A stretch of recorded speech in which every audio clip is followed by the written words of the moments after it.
अभी मैं सबसे पहले आपको वो दोनों डिग्रियां दिखाना चाहता हूं और मैं चाहूँगा कि आज आप सवाल ज़्यादा करें तो मैं आपको कुछ नई नई चीज़ें भी बताऊँगा। ये दोनों वो डिग्रियां हैं जो अमित शाह साहब ने सार्वजनिक की थी 2016 में। अब जो बहस उन्होंने हाई कोर्ट में की है वो उसके बिल्कुल विपरीत है जो उन्होंने बहस या जो उन्होंने देश की जनता के सामने, प्रेस के सामने कहा था कि हम इसे सार्वजनिक कर रहे हैं। दूसरी बात उन्होंने कही थी कि हम इसकी कॉपी सप्लाई कर देंगे। आज तक कॉपी सप्लाई नहीं हुई है, इसीलिए आरटीआई की एप्लीकेशन लगाने के लिए मजबूर होना पड़ा और जब आरटीआई में भी नहीं मिली तो हाई कोर्ट जाने के लिए मजबूर होना पड़ा सिविल सोसाइटी के लोगों को। किसी कानून में है रिप्रेजेंटेशन ऑफ पीपल्स एक्ट जो है ना, इसमें कहीं लिखा है कि नरेंद्र मोदी जी या कोई और अनपढ़ होने के साथ साथ, जाहिल होने के साथ साथ इलेक्शन नहीं लड़ सकते। ऐसा कहीं नहीं लिखा है, ना नरेंद्र मोदी जी के नाम से लिखा है ना किसी और के लिए लिखा है कि कोई अनपढ़ जाहिल व्यक्ति भी होगा, बिल्कुल बिना पढ़ा लिखे होगा तो वो चुनाव नहीं लड़ सकता, नहीं लड़ सकता, ऐसा कहीं नहीं लिखा है। मैं पूरी तरीके से कंफर्म हूं कि 99.9% मोदी जी की ये दोनों डिग्रियां झूठी हैं, नकली हैं। जो भी इलेक्शन लड़ेगा वो अपना एफिडेविट भी उसे फाइल करना पड़ेगा, क्योंकि पहले ऐसा प्रावधान नहीं था जिसमें उसे ये बताना पड़ेगा कि मैं जो है मेरे ऊपर इतने केस चल रहे हैं, मेरे और मेरे परिवार वालों के इतने एसेट्स हैं, इतनी प्रॉपर्टीज़ हैं, इतने पैसे हैं, इतना बैंक बैलेंस है, ये भी बताना पड़ेगा। और ये भी बताना पड़ेगा कि मैं कितना पढ़ा लिखा हूँ या मैं कितना अनपढ़ हूँ। तो कितना पढ़ा लिखा हूँ ये भी एफिडेविट के माध्यम से बताना पड़ेगा नॉमिनेशन भरते समय, ताकि देश की जनता अपना नुमाइंदा चुनते हुए ये फैसला कर ले कि मुझे जो ज़्यादा पढ़ा लिखा कैंडिडेट है उसे वोट देना है या जो कम पढ़ा लिखा है उसको वोट देना है। कोई बंदिश तो नहीं है ना भारत देश की। जो व्यक्ति ये बात छुपाएगा तो ये चीटिंग और धोखाधड़ी का मामला बनता है। और चीटिंग एक आदमी को दी जाए तो आप समझ सकते हैं कितने 7 साल की सज़ा होती है ना। चीटिंग यदि एक व्यक्ति से की जाए 4 से 7 साल तक की, 3 से 7 साल तक की सज़ा होती है एक व्यक्ति को। और अगर लाखों लोगों को चीटिंग की जाए और वो अलग अलग चीटिंग का मुकदमा दर्ज कराएं तो आप समझ सकते हैं कोई झूठा एफिडेविट फाइल करके वोट लेने वाले का क्या अंजाम हो सकता है। हमारे देश के प्रधानमंत्री जी श्री नरेंद्र मोदी जी हैं, उनकी डिग्रियां हैं या नहीं हैं उसके बारे में जो अमित शाह साहब ने स्वयं एक कंट्रोवर्सी शुरू की जानबूझ के या बेध्यानी में। हालांकि अमित शाह साहब इतने समझदार व्यक्ति हैं, वो कोई काम बेध्यानी में या भूल चूक से तो कर ही नहीं सकते। उन्होंने प्रधानमंत्री जी नरेंद्र मोदी जी की 2016 में 2 डिग्रियां, एक दिल्ली यूनिवर्सिटी से और एक गुजरात यूनिवर्सिटी से बीए की डिग्री दिल्ली यूनिवर्सिटी से दिल्ली यूनिवर्सिटी से और पॉलिटिकल साइंस के एमए की डिग्री गुजरात यूनिवर्सिटी से पूरी दुनिया के सामने प्रेस कॉन्फ्रेंस करके जाहिर की थी, दिखाई थी। और उनके शब्द भी मैं आप लोगों को दिखा दूं और वो शब्द बहुत महत्वपूर्ण हैं जो आप सब लोग जाके देख सकते हैं। शब्द हैं कि आज हम नरेंद्र मोदी जी की, प्रधानमंत्री जी की डिग्रियां सार्वजनिक कर रहे हैं और इसकी कॉपियां भी हम आपको सप्लाई कर देंगे, ऐसा उन्होंने प्रेस वालों से बोला था प्रेस कॉन्फ्रेंस करके। तो पहला महत्वपूर्ण वर्ड है सार्वजनिक कर देंगे, सार्वजनिक कर रहे हैं। अब हम आगे चलते हैं। लेकिन 2016 से लेकर 2024 और 25 हो गई आज तक कुछ सिविल सोसाइटी के लोगों को छोड़ के, और उनमें से एक वो भी हैं जिन्होंने ये आरटीआई की एप्लीकेशन लगाई, जिसकी सुनवाई दिल्ली हाई कोर्ट में हुई, समाप्त हुई। देश के सबसे बड़े, दूसरे नंबर के सबसे बड़े लॉ ऑफिसर सॉलिसिटर जनरल साहब देश के तुषार मेहता साहब, वो पेश हुए दिल्ली यूनिवर्सिटी की तरफ से और उन्होंने विभिन्न बातें कहीं जिसमें मैं अभी आऊँगा। लेकिन अभी मैं सबसे पहले आपको वो दोनों डिग्रियां दिखाना चाहता हूं और मैं चाहूँगा कि आज आप सवाल ज़्यादा करें तो मैं आपको कुछ नई नई चीज़ें भी बताऊँगा। ये दोनों वो डिग्रियां हैं जो अमित शाह साहब ने सार्वजनिक की थी 2016 में। सार्वजनिक का शब्द उन्होंने प्रयोग किया था कि आज हम इन्हें सार्वजनिक कर रहे हैं। अब जो बहस उन्होंने हाई कोर्ट में की है वो उसके बिल्कुल विपरीत है जो उन्होंने बहस या जो उन्होंने देश की जनता के सामने, प्रेस के सामने कहा था कि हम इसे सार्वजनिक कर रहे हैं। मैं इन डिग्रियों की डिटेल्स में नहीं जाऊंगा, इसमें क्या कमियां हैं, फॉन्ट गलत है, नाम गलत है, सब कुछ गलत है, मैं उसमें नहीं जाऊंगा क्योंकि उसको बार बार बहुत सारे लोग बता चुके हैं। मैं आज वो चीज़ें आपको बताऊंगा जो अभी पब्लिक डोमेन में नहीं आई हैं, जिस तरीके से आनी चाहिए थी उस तरीके से नहीं आई। तो तुषार मेहता साहब ने, सॉलिसिटर जनरल साहब ने अदालत में बहस की थी कि हम इन डिग्री को, इस दिल्ली यूनिवर्सिटी की, नरेंद्र मोदी जी की डिग्री को दिल्ली यूनिवर्सिटी सार्वजनिक नहीं करना चाहती, देना नहीं चाहती, जबकि देश के इतने बड़े नेता ने 2016 में, भारतीय जनता पार्टी के उस समय भी वो प्रेसिडेंट थे, उन्होंने वो सार्वजनिक की थी। तो सार्वजनिक चीज़ को छुपाने का काम कौन सी सरकार कर सकती है? वो मनुवादी मानसिकता की होगी या नहीं होगी, ये फैसला मैं आप लोगों के ऊपर छोड़ता हूँ। दूसरी बात उन्होंने कही थी कि हम इसकी कॉपी सप्लाई कर देंगे।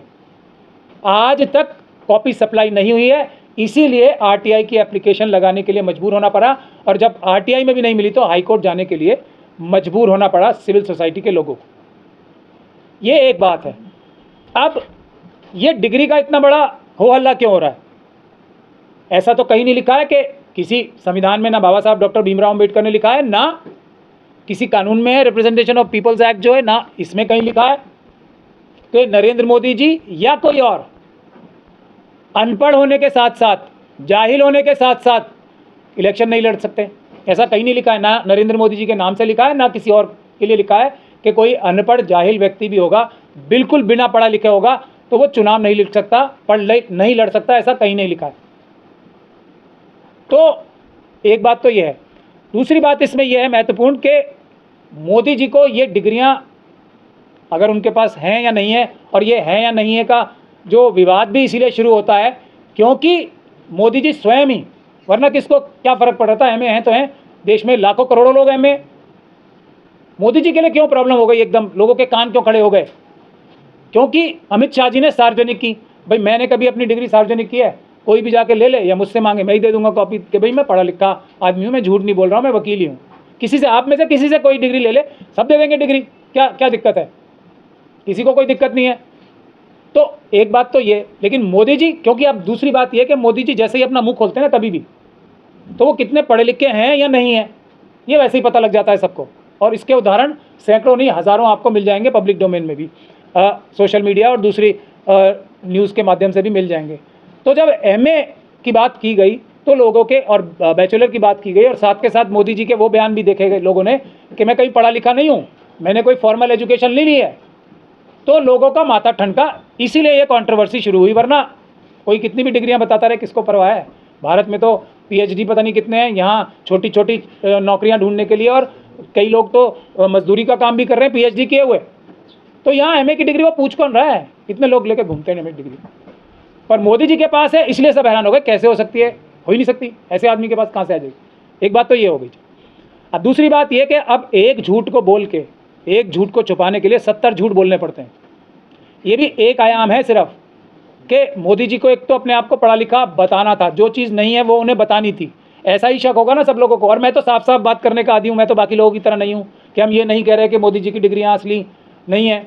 मैं ये बात कह रहा हूँ कि मुझे 99.9% ये श्योर हो गया है कि डिग्रियाँ नकली हैं, जो अब तक की पिछले 2016 से 2025 आ गया, आज 9 साल हो गए, जो पब्लिक डोमेन में न्यूज़ हैं, पब्लिक डोमेन में जो खबरें हैं, उसके माध्यम से मैं पूरी तरीके से कंफर्म हूं कि 99.9% मोदी जी की ये दोनों डिग्रियां झूठी हैं, नकली हैं।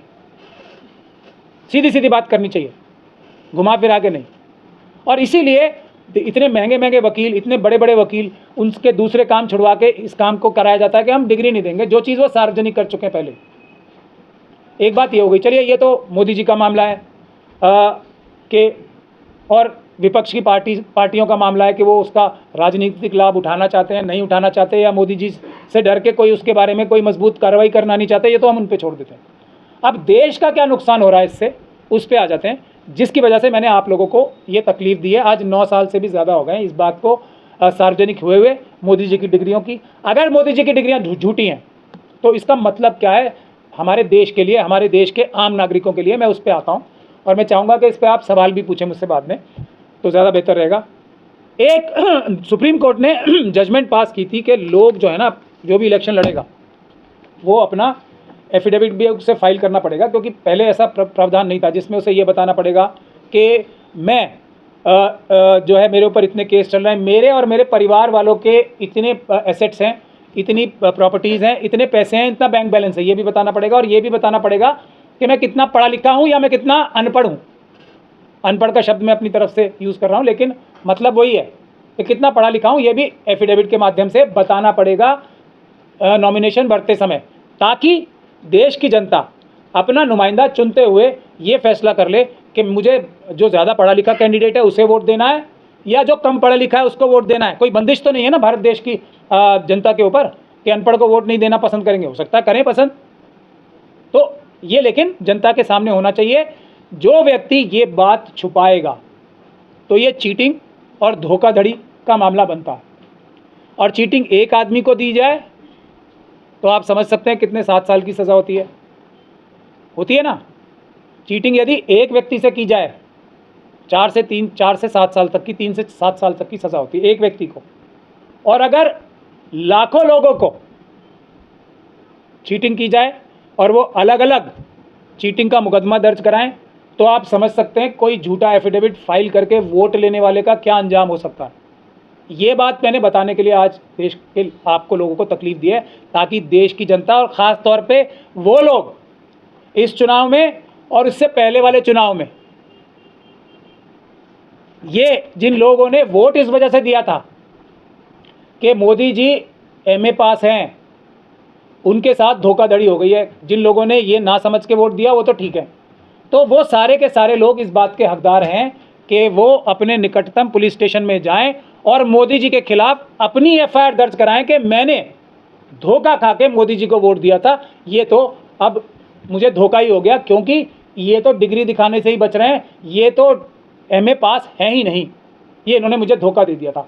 ये आयाम है अगर मोदी जी की डिग्री फर्जी प्राप्त होती है। तो तुषार मेहता साहब तो समझदार वकील हैं, वो जानते हैं कि हज़ारों, हो सकता है लाखों मुकदमे भी मोदी जी के खिलाफ दर्ज हो सकते हैं। इसमें कानूनी प्रक्रिया में पॉसिबिलिटी तो है ना, कानूनी रूप से तो बिल्कुल सटीक बात मैं बता रहा हूँ आपको कि एक एक इंडिविजुअल जाके धोखाधड़ी का मुकदमा मोदी जी के खिलाफ करा सकता है अगर ये डिग्रियां नकली हैं। तो अब बताइए आप मुझे कि तुषार मेहता जी को अपनी सर धड़ की बाजी लगा देनी चाहिए, नहीं लगा देनी चाहिए?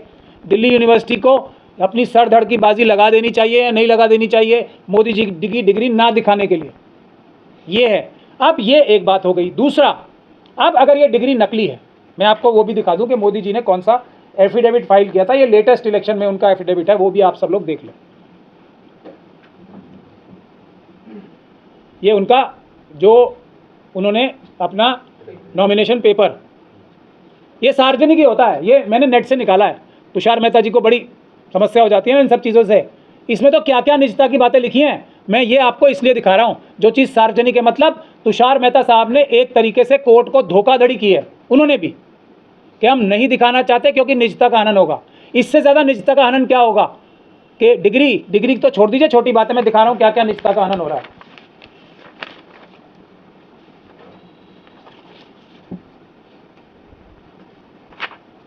इतनी सारी चीज़ें हैं, उनके ऊपर केस हैं या नहीं है, ये निजता का हनन हो रहा है उनका। उनके कहाँ से उन्होंने क्या क्या काम किया, कितने उनके पास पैसे, एक एक पैसे का हिसाब, बैंक बैलेंस का हिसाब, ये देखिए। ये निजता का हनन है या नहीं है? डिग्री तो कम ही छोटी बात होती है ना, ये निजता का हनन हो रहा है? निजता का हनन नहीं हो रहा है, ये पब्लिक डोमेन में है ये सारी चीज़ें। देखिए आप, एक एक चीज़, एक एक उनका एक एक रुपया, एक एक आना पाई जो एक नंबर की है, वो सारी ये निजता का हनन हो रहा है नहीं हो रहा है? तुषार मेहता जी से सवाल है ये जो उन्होंने बहस की है। ये 1 2 3 20 पेज हैं ये। अब मैं बहुत सारी चीज़ें नहीं कहना चाह रहा हूँ क्योंकि आज वो विषय नहीं है, लेकिन एक स्पाउस का कॉलम भी होता है, उसके भी मतलब 1 दर्जन से ज़्यादा जगह स्पाउस का कॉलम है, उसमें नॉट नोन लिखा हुआ है सब जगह, पता नहीं। ये बैलेंस शीट है मोदी जी के पर्सनल अकाउंट की, ये खुद ही लिख रखी है उन्होंने बैलेंस शीट, देख लीजिए आप। ये सब पब्लिक डोमेन में है, कोई भी आप नेट पे जाके निकाल सकता है। ये देखिए और क्या है,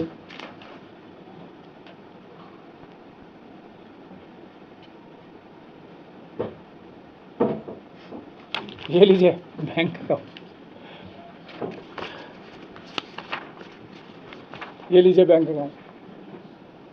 ये सब चीज़ें जो कि निजता के दायरे में आ सकती हैं वो तो पब्लिक डोमेन में है, लेकिन जो ये चीज़ है जो उन्होंने लिखा है वो भी आप सब लोग देख लीजिए, जिसपे ये सारा ये नीचे का कॉलम जो कॉलम है, my education qualification is as under, ये लास्ट का कॉलम,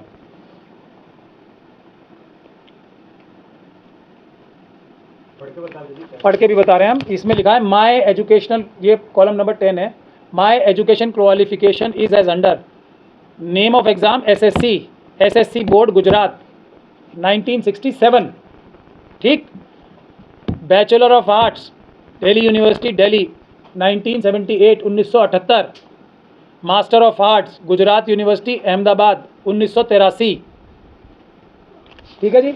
ये चीज़ बताने के लिए बैंक अकाउंट सब कुछ, शेयर्स कितने हैं, ये कितनी है, प्रॉपर्टीज़ कितनी हैं, जो आम तौर पे आदमी छुपाना चाहेगा। आप मेरे से मेरा बैंक अकाउंट पूछो तो मैं आपको छुपाना चाहूँगा, लेकिन चुनाव लड़ना है तो मुझे ये पब्लिक डोमेन में डलवाना है। ये चीज़ जो डिग्री की है मोदी जी छुपा नहीं सकते। अब मैं इसका आपको नुकसान बता रहा हूँ। पहले देश को क्या नुकसान होगा, अभी ट्रंप साहब के साथ मोदी जी बैठे थे ऐसे करके, आप सब ने देखा ना, जो प्रेस कॉन्फ्रेंस व्हाइट हाउस में हुई थी, ऐसे करके बैठे थे मोदी जी। अब जो अभी वनतारा में देखा हमने, पालतू शेर के सामने तो कोई भी कुछ भी कर ले, क्या फ़र्क पड़ रहा है, कोई भी बहादुर बन जाए, पालतू शेर हो। वो भी शीशा की बात नहीं कर रहा मैं, तो पालतू शेर की बात कर रहा हूँ। जो वैसा कोई शेर हो या जो भी हो, उसके सामने ऐसे कौन बैठता है। जबकि भारत देश का प्रधानमंत्री किसी भी देश के प्रधानमंत्री के सामने छोटा नहीं बड़ा ही होता है, या बराबर तो होता ही है कम से कम। अगर इंटरनेशनल लॉ को देखा जाए तो हर एक देश के जो हेड ऑफ द स्टेट हैं वो एक दूसरे के बराबर होते हैं।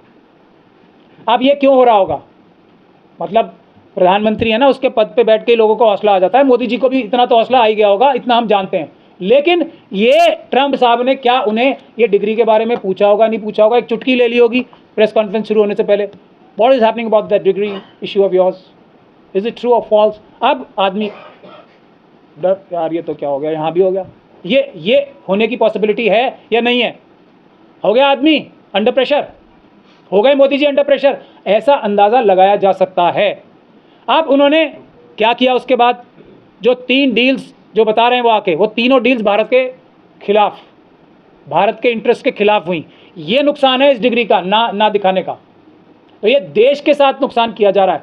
इसीलिए औरंगजेब की डिग्री याद आ रही है इन्हें, कि हम जो देश के खिलाफ काम कर रहे हैं वो किसी तरीके से ढक जाएं, और औरंगजेब की डिग्री की बात आ जाए इन्हें कि औरंगजेब के पास डिग्री थी या नहीं थी। तुम्हारी अपनी डिग्री तो है नहीं, उसकी वजह से तुम आज देश को कमज़ोर कर रहे हो, ऐसा हमारा इल्ज़ाम है उनके ऊपर सीधा सीधा। किसी भी देश का, और ख़ास तौर पे जब वो चाइना से नेगोशिएट करने जाएंगे तो ये डिग्री का एक ब्लैकमेलिंग पावर रहती है या नहीं रहती है, ये मैं आपके दर्शकों के ऊपर छोड़ना चाहता हूँ। मेरे हिसाब से बिल्कुल रहेगी। कोई भी नेगेटिव पॉइंट, और एक देश के अंदर दूसरे देश के लोग जासूस भेजते ही इसीलिए हैं कि किसी व्यक्ति की, किसी देश के बड़े नेता की कोई कमियां हो तो वो ढूंढ के हमें दो। क्यों? किसी को अपनी प्राइवेट लाइब्रेरी में सजाने का शौक नहीं होता है, उसका इस्तेमाल करके जब नेगोशिएशंस होती हैं क्रॉस द टेबल, उसका इस्तेमाल करके सामने वाले को दबाया जाता है। इसलिए ये पर्सनल इन्फॉर्मेशन कलेक्ट की जाती हैं, पर्सनल इन्फॉर्मेशन क्रिएट भी की जाती हैं। आप वो DRDO के जो RSS के जो बहुत बड़े वो थे ना साइंटिस्ट, जिन्होंने देश की, कलाम साहब द्वारा बनाई गई जो बैलिस्टिक मिसाइल्स की टेक्नोलॉजी थी वो पाकिस्तान को भेज दी। हनी ट्रैप भी कराए जाते हैं कई बार। क्यों? क्योंकि कमज़ोरियाँ, आपने देखा क्या केस बताया जा रहा है वो, कि हनी ट्रैप यानी कि कमज़ोरी किसी की पकड़ के इतना बड़ा राज भी ले लिया। मोदी जी की भी तो एक कमज़ोरी है कि नहीं है? आपके हिसाब से क्या करना चाहिए? मैं उस पर आ रहा हूँ। मैं मोदी जी को क्या करना चाहिए वो तो वो जानेंगे, और अमित शाह जी जानेंगे, और RSS जानेगी। देश की जनता को क्या करना चाहिए, हमारी पॉलिटिकल पार्टीज़ को क्या करना चाहिए, वो मैं बताना चाहता हूँ आपको। अब ये सब हो रहा है किसकी वजह से? इसकी वजह से। तो इतनी सीरियस बात है, और इसीलिए मैं बोल रहा हूँ कि ये पहले 2, 3, 4 मुद्दों में से सबसे बड़ा मुद्दा है। मेरी ये गुजारिश है, जो भी लोग ईमानदार हैं देश में, वो मोदी जी को इस बात को उनको प्रधानमंत्री नहीं रहना चाहिए सिर्फ एक इसी बात से, क्योंकि राष्ट्र का इंटरेस्ट कॉम्प्रोमाइज़ होता है इससे। अपने देश का प्रधानमंत्री के आर्मर में चिंक नहीं हो सकता, कोई सुराग नहीं हो सकता उसके बख्तरबंद में। ऐसे प्रधानमंत्री बनाने की आवश्यकता होती है। देश का नेता ऐसा ही हो सकता है। अगर किसी की कोई कमज़ोरी हो तो वो प्रधानमंत्री रहने लायक ही नहीं है। एक बात। दूसरी बात अब यह है कि मोदी जी का ये जो उन्होंने एफिडेविट फाइल किया है, अब वो अगला चुनाव, अब मोदी जी की परेशानी सुन लीजिए। ये चुनाव में भी उनके खिलाफ एफआईआर दर्ज हो सकती है। आजम खान साहब के बेटे के खिलाफ जो वो डेट ऑफ बर्थ का इशू था, वो छोटे उम्र के थे, उसकी वजह से उनकी नामांकन रद्द हुआ था और उनकी मेंबरशिप गई थी। मोदी जी की भी जा सकती है।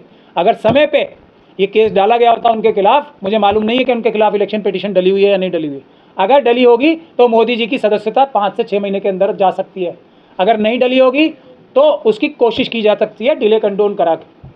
मगर आप देखते हैं उनके खिलाफ जो कैंडिडेट्स लड़े थे वो डालेंगे या नहीं डालेंगे, या उन्होंने डाली है या नहीं डाली है। तो एक बात खत्म। अगला नॉमिनेशन पेपर जब मोदी जी भरने जाएंगे, जब भी जाएंगे, मिड टर्म इलेक्शन अब मोदी जी आज के बाद कराने का सोचेंगे भी नहीं। पहले सोच सकते थे कि भाई मैं ये सब चुनाव आयुक्त हमने बनवा लिया है, ज्ञानेश कुमार जी का बढ़िया हमारा आ गया बंदा, मिड टर्म पोल करा के 400 पार करा लूँ मशीनों के जरिए। अब वो शायद ना करें, ये सोच उनकी ख़त्म हो जाएगी आज के मेरे ऐलान के बाद। अब जब वो नॉमिनेशन पेपर भरेंगे उसमें इसी प्रकार का एफिडेविट भरना उनकी बाध्यता होगी, जिसमें वो डिग्रियां लिखेंगे ही लिखेंगे अपनी।